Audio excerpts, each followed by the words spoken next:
ಯುದ್ಧಕ್ಕೆ ಇಳಿಬೇಕು. ಇವೆಲ್ಲ ಆವಾಗ ದೊಡ್ಡ ಹೋರಾಟಗಳಿದ್ದಾವೆ. ಅದರಿಂದ ಮತ್ತು ಮೇಲಾಗಿ ಅಲ್ಲಿಯ ಜನ ವ್ಯಾಪಾರ ನೋಡ್ತಾ ಇದ್ದಾರೆ, ಯುದ್ಧ ಮಾಡಿದ ಗೆದ್ದು ನಮ್ಗೆ ಬರೋ ಲಾಭ ಏನು ಅಂತೇಳಿ. ಇಲ್ಲಾಂದ್ರೆ ಯಾಕಂದ್ರೆ ಇವತ್ತು ಯಾವ ಹಂತಕ್ಕೆ ಬಂದಿರ್ತದಪ್ಪ ಅಂದ್ರೆ ಇರಾನ್ ಸೂಯಿಸೈಡ್ ತನ್ನ ಬಾಂಬ್ ಹಾಕ್ಕೊಂಡು ಆದ್ರೂ ಸಹಿತ ಇಡೀ ವಿಶ್ವನ ಹಾಳು ಮಾಡಬೇಕಪ್ಪ ನಾವು. ಖರ್ಗ್ ಅಲ್ಲಿ ಎಣ್ಣೆ ಬರ್ತದೆ, ಒಂದು ಅಮೆರಿಕ ಭಾಷೆ ಹೋಗಿದ್ರೆ ಅದನ್ನು ಸಹಿತ ನಾಶ ಮಾಡಬೇಕಪ್ಪ ನಾವು ಅನ್ನುವಂಥ ಹುಚ್ಚು ತಂದು ಪರಮಾವಧಿ ಸೇರಿದ್ರಿಂದಾಗಿ ಇವತ್ತು ಅಮೆರಿಕ ಒಂದು ನ್ಯೂಟ್ರಲ್ ಆಗಿದ್ದು ಒಂದು ವಿಚಾರ ಮಾಡಿ ಖರ್ಗು ಉಳಿಬೇಕು, ಎಣ್ಣೆನೂ ಸಿಗಬೇಕು ಎಲ್ಲರಿಗೂ. ಆ ದಿಸೆಯಲ್ಲಿ ತನ್ನ ಅಧಿಕಾರ ನಡೆದೇ ಹೋದರೂ ಸಹಿತ ಜಗತ್ತಿಗೆ ಶಾಂತಿ ಸಿಗಬೇಕು ಮತ್ತು ನಾವು ಶಾಂತಿಯಿಂದ ಇರಬೇಕಾಗಿದ್ರೆ. ಯಾಕಂದ್ರೆ ಹುಚ್ಚುತನದ ಪರಮಾವಧಿ ಈಗ ನೀವು ಹೇಳಿದ್ರು 4,000 ಕಿಲೋಮೀಟರ್ ಹೋಗಿ ಆ ಒಂದು ಬಾಂಬ್ ಹಾಕಿದ್ದು ಈ ಒಂದು ಇರಾನ್. ಆಮೇಲೆ ಈ ಆಲ್ರೆಡಿ ಚೈನಾದಲ್ಲೂ ಸಹಿತ ಅಂಥ ಕ್ಷಿಪಣಿಗಳಿದ್ದಾವೆ, ಒಂದು ಸುದ್ದಿಗಳಿದ್ದಾವೆ. ಅಮೆರಿಕದ ವಾಷಿಂಗ್ಟನ್ ಮೇಲೆ ಇನ್ನುಳಿದ ಮೇಲೆ ಗುರಿ ಇಟ್ಕೊಂಡು ಕೊಡ್ತಂಥವು. ಇದೆಲ್ಲ ಕುಡ್ಕೊಂಡು 3ನೇ ವಿಶ್ವಯುದ್ಧಕ್ಕೆ ಕಾರಣ ಆಗಬಾರ್ದು.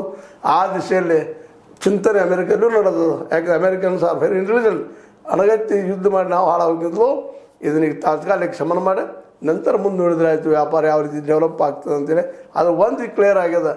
ಈ ಒಂದು ಮಿಡ್ಲ್ ಈಸ್ಟ್ದಿಂದ, ಈ ಒಂದು ಕೊಲ್ಲಿ ರಾಷ್ಟ್ರಗಳಿಂದ ಯಾವ ಪ್ರಮಾಣದಲ್ಲಿ $1 ಟ್ರಿಲಿಯನ್ ಅಂತ ಲಾಭ ಆಗ್ತಾಯಿತ್ತೋ ಅದು ಇನ್ನು ಮೋಸ್ಟ್ಲಿ ಅಮೆರಿಕಕ್ಕೆ ಆಗಲಿಕ್ಕಿಲ್ಲ ಅನ್ನುವಂಥ ಕಾರಣಕ್ಕಾಗಿ ಅಮೆರಿಕ ಏನಾದರೂ ದೊಡ್ಡ ಪ್ರಮಾಣದ ಯುದ್ಧ ಮಾಡೀತಾ ಅನ್ನೋ ಒಂದು ಭಯ ಬಿಟ್ಟರೆ ಉಳಿದಿಲ್ಲ. ಫಸ್ಟ್ ಅವ್ರು ಮಾಡಲಿಕ್ಕಿಲ್ಲ.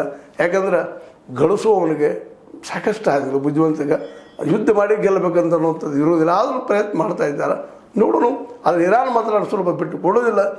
ಯುದ್ಧದ ಉನ್ಮಾದ 50 ವರ್ಷದಿಂದ ಬೆಳೆಸ್ಕೊಂಡು ಬಂದದ್ದು ಅದು. ಅದರ ಸಣ್ಣ ಹುಡುಗ ಸಹಿತ ಇವತ್ತು 12 ವರ್ಷ ಹುಡುಗ ಸಹಿತ ಭಾಗ್ಯ ಆಗ್ತಾ ಇದ್ದಾರೆ, ಸುದ್ದಿಗಳು ಬರ್ತಾ ಇದ್ದಾವೆ. ಇದು ಭಾಳ ಭಯಾನಕವಾದದ್ದು. ಆದಷ್ಟು ನಿಂತಷ್ಟು ಒಳ್ಳೆಯದು ಅನ್ನುವಂಥ ಮಾತು. ಅದೇ ಕಾಲಕ್ಕೆ ಭಾರತ ಆದರೂ ಸಹಿತ ತನ್ನ ಇಲ್ಲಿವರೆಗಿನ ಅಮೆರಿಕ ಪರ ಇದ್ದಂಥ ನಿಲುವನ್ನು ಬದಲು ಮಾಡ್ಕೊಳ್ಳುವಂಥ ಸಮಯ ಬಂದದಂತ ಈ ಸಂದರ್ಭದಲ್ಲಿ ಹೇಳ್ತಾ, ಇದು ಇವತ್ತಿನ ಸ್ಥಿತಿಗತಿ. ನಾಳೆಗೆ ಏನಾಗ್ತದೆ ನೋಡೋಣ. 1 ತಿಂಗಳು ಆಗ್ತಾ ಬಂದದ ಯುದ್ಧ ಶುರುವಾಗಿ. ಏನು ಮುಂದಿನ ಹೆಜ್ಜೆ ಮುಂದೆ ಮುಗಿಬೋದಾ ಇನ್ನೊಂದು 10 ದಿನಗಳಲ್ಲಿ? ಇಲ್ಲ, ಮುಂದುವರಿಬೋದಾ?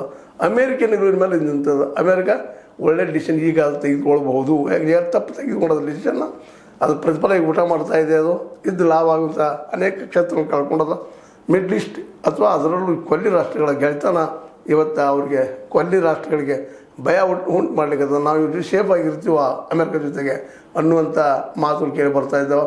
ಇದು ಭರವಸೆಯನ್ನು ಮುರಿಯುವ ಮಾತುಗಳು ಮತ್ತು ವಿಶ್ವಾಸನ ಕಳೆಯುವ ಮಾತುಗಳು. ಎಷ್ಟು ಮಟ್ಟಿಗೆ ಹೆಲ್ಪ್ ಆಗ್ಬೋದು ಅಮೆರಿಕಕ್ಕೆ ಅಂತ ಹೇಳ್ತಾ, ಏನೋ ಆಗಲಿ ಇವತ್ತು ನಡೆದಂಥ ಈ ಯುದ್ಧ ಒಂದು ರೀತಿಯಿಂದ ಹೊಸ ಅರ್ಥನೀತಿಗೆ ದಾರಿ ಆದೀತಾ ಅನ್ನೋದು ಅಷ್ಟು ಚರ್ಚಾ ವಿಷಯ ಇದೆ ಹೇಳ್ತಾ. ಇದು ನಿಮ್ಗೆ ಲೈಕ್ ಆಗ್ಬೋದು, ಲೈಕ್ ಮಾಡಿ, ಶೇರ್ ಮಾಡಿ, ಕಾಮೆಂಟ್ ಮಾಡಿ, ಸಬ್ಸ್ಕ್ರೈಬ್ ಮಾಡಿರಿ. ಯಾರು 16 ನ್ಯೂಸ್ ಅರ್ಥ ಸತ್ಯ ಕೈಗೊಂಡು ವಂದನೆಗಳು.